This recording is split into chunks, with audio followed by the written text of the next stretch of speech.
السلام علیکم۔ ویڈیو شروع کرنے سے پہلے ہمارا یوٹیوب چینل سبسکرائب کریں اور ساتھ میں بیل آئیکن کو کلک کریں تاکہ ہر نئی آنے والی ویڈیو آپ کو وقت پر مل سکے۔ ویڈیو اینڈ تک دیکھیں تاکہ سمجھنے میں آسانی ہو۔ چلو شروع کرتے ہیں۔ بسم اللہ الرحمن الرحیم نحمدہ ونصلی ونسلم علی رسولہ الکریم اما بعد۔ جیسا کہ رمضان مبارک کی آج 20ویں تاریخ ہے اور آنے والی رات سے اعتکاف کی ابتدا ہوگی، تو تمام مسلمانوں کو اس اعتکاف کا بھی اہتمام کرنا چاہیے۔ اعتکاف کی فضیلت میں ایک یہ چیز ہے کہ اللہ رب العزت نے قرآن کریم میں جو لیلۃ القدر کی فضیلت بیان فرمائی، لیلۃ القدر خیر من الف شہر،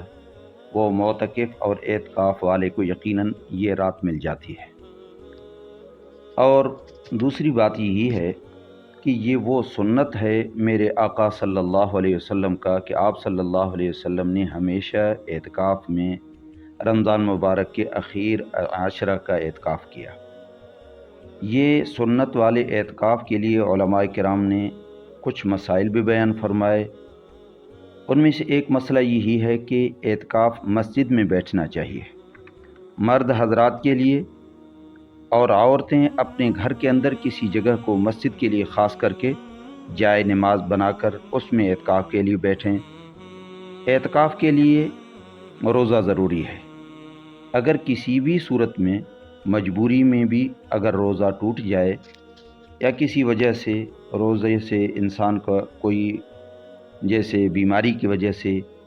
یا کمزوری کی وجہ سے یہ نوبت آئے، یا عورت جیسے ہے اس کے ماہواری کے ایام آ جائیں، تو یہ روزے کے ختم ہونے سے اعتکاف بھی ٹوٹ جاتا ہے، اس لیے اس کی پھر قضا کرنی پڑے گی۔ اور مسجد کے اندر علماء لکھتے ہیں کہ اعتکاف جو مسنونہ ہے اس میں ایک چیز یہ ہے کہ نیت ہو، روزہ ہو، حتیٰ کہ اعتکاف میں جس طرح بڑے آدمی بالغ بیٹھ سکتے ہیں تو صغیر بھی اگر سمجھدار بچہ ہے وہ بھی بیٹھ سکتا ہے۔ مسجد سے باہر نکلنا اس کے لیے بغیر ضرورت کے جائز نہیں، اور مسجد کے باہر نکلنے کے لیے ضروریات اور ایک دوسری بات، مسجد ایک ہوتا ہے وہ جہاں نماز پڑھی جاتی ہے، دوسری مسجد کے ملحقات ہوتے ہیں جو جیسے وضو کی جگہ یا امام صاحب کا کمرہ یا سامان وغیرہ رکھنے کی جگہ۔ تو جو نماز والی جگہ ہے معتکف کو مسجد کے ان مقامات میں رہنا ہے، اس کے علاوہ باہر والے حصے میں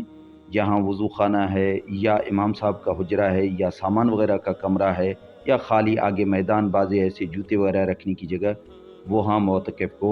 یہ بھی مسجد سے باہر والا حصہ اس میں نہیں نکلنا۔ باقی مسجد کے اندر ضرورت کی وجہ سے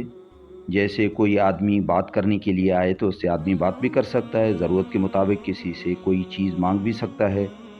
لیکن بغیر ضرورت کے مسجد سے باہر بھی نہ نکلے اور مسجد سے باہر بات چیت سے بھی احتیاط کرے۔ علماء نے لکھا ہے کہ جن ضرورتوں کی وجہ سے باہر آدمی جا سکتا ہے، ایک تو طبی ضرورتیں ہیں جیسے پیشاب ہے، پاخانہ ہے، اور ان دونوں کے متعلقات یعنی استنجا، وضو، اور اسی طرح اگر احتلام ہو جائے تو اس کے لیے غسل کرنا، اس ضرورت کے لیے نکل سکتا ہے۔ دوسری شرعی ضرورتیں ہیں جیسے جمعے کی نماز یا قضاء حاجت، پیشاب کے لیے مسجد کے قریب ترین جگہ علماء فرماتے ہیں پیشاب کر کے فارغ ہو کر دوبارہ مسجد میں آنا چاہیے۔ قضاء حاجت کے لیے اگر باہر جائے، قریب والے بیت الخلاء بھی ہیں، دور والے تو قریب والے سے فارغ ہو کر واپس آ جائے۔ اور نماز جمعے کے لیے علماء لکھتے ہیں کہ اتنا باہر جائے دوسری مسجد میں جہاں جمعہ ہو رہا ہے اور اعتکاف والی اس مسجد میں جمعہ نہیں، تو جس میں پہلے جا کر 4 رکعت بھی پڑھ لے، اور اسی طریقے پر وہاں مسنون طریقے سے سنت کا جو طریقہ ہے داخل ہو کر اور پہلی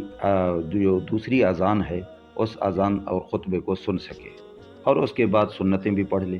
لیکن یہ کام سارا اندازے سے، اگر اس میں کمی پیشی ہو گئی تو یہ معاف ہے۔ لیکن ان ضرورتوں کے علاوہ علماء نے لکھا ہے کہ باہر ہرگز نہ نکلے، حتیٰ کہ جیسے گرمی کی وجہ سے غسل کرنے کے لیے باہر جانے کی اس کو اجازت نہیں، اسی طرح فقط کپڑے تبدیل کرنے کے لیے باہر چلا جائے ایسے نہیں، بلکہ ان کے لیے بھی اپنے اعتکاف والی اس بنے ہوئے پردے کی جگہ والی میں وہاں اپنے کپڑے تبدیل کر سکتا ہے۔ اور علماء نے لکھا ہے کہ کھانے کے لیے معتکف کو مسجد کے اندر کھانے پینے کی اجازت ہے۔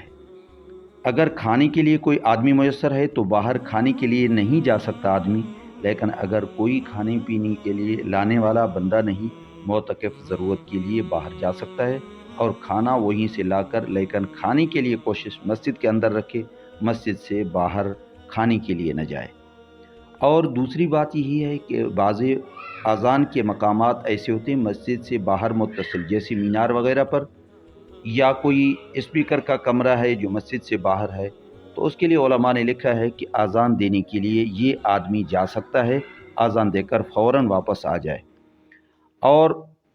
ایک مسجد سے دوسری مسجد کی طرف منتقل ہونا علماء نے لکھا ہے بغیر انتہائی مجبوری کے جائز نہیں۔ اور اسی طریقے پر اگر کپڑے کسی کے میلے کچیلے ہوں، اعتکاف کی حالت میں دھونے کے لیے باہر نہیں جا سکتا۔ اور اسی طریقے پر اگر ایک آدمی وضو کے لیے باہر نکل رہا ہے تو جا سکتا ہے، لیکن علماء نے یہ بھی لکھا ہے کہ اگر ایک باوضو آدمی ہے تو دوسری وضو کے لیے مسجد سے باہر نہ نکلے، بلکہ مسجد میں اندر ہی رہ کر بیٹھ کر کے، اگر کوئی ایسی صورت ہے کہ پانی باہر جائے اور خود مسجد کے اندر ہو تو یہ طریقہ بہتر ہے۔